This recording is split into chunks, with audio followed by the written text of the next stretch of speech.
I studied that, then from what he gave to me to study, he gave to me a Holy Quran in Arab, and I couldn't read it. So then he goes and gets me a Holy Quran in Arabic and English.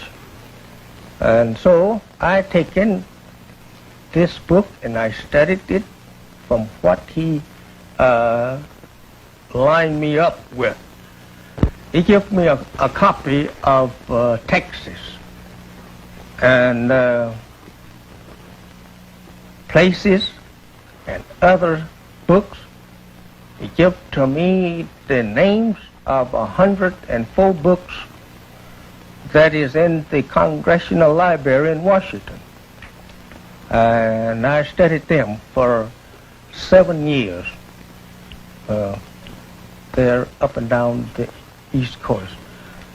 And I have the Quran that he gave to me, given about 2/3 of it to study.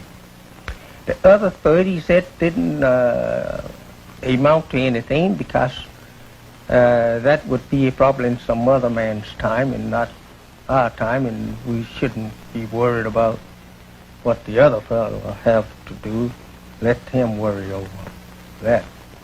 Well, when I first met him, it came to me that he was the man that the Bible prophesied would come in the last days as the Son of Man. And I recognized him to be that, as I had studied Bible ever since I was a little child. When I first learned to read, I learned to read Bible. And I always thought that I would be a preacher, but not a preacher of Islam. I didn't know nothing about Islam. I thought I would be a preacher of the religion of my father. That was Christianity, and he was a Baptist preacher, and I thought maybe I would be one.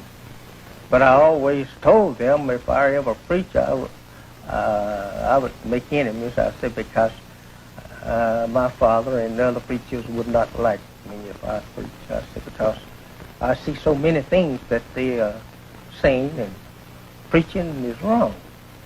And so I went along like that until I was 35 years old before I actually was sent to preach. Then when I met this man, then I told him, I said, you are the one that the Bible teaches that will come, the Son of Man or the Messiah. And so he whispered in my ear. He got close to me. He looked all around, see who heard that. And he whispered in my ear and told me, he said, yes. He said, but keep quiet. He says, don't say anything to anyone about that. He said, I will let you know when to say that.